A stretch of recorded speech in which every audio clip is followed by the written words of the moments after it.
Welcome to Pindar Poetry. We hope you learned something new.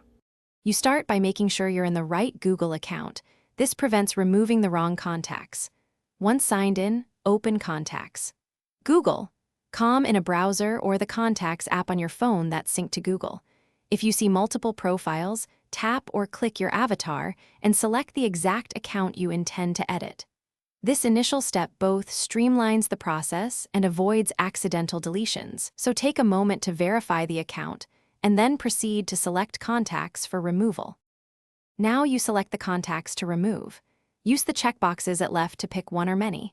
Shift-click selects ranges on desktop and tap to multi-select on mobile. If you have duplicates, search names or emails to isolate them, or use the Merge and Fix tool to review suggestions. Once selected, click the trash icon or choose More Than Delete. Google will ask you to confirm.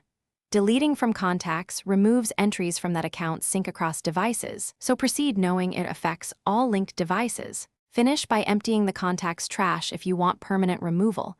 Items stay for 30 days.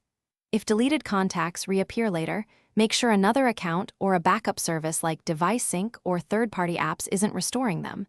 Disable those sync sources and remove duplicates from each account. If you deleted something by mistake, use Restore Contacts and pick a time point within 30 days to recover them.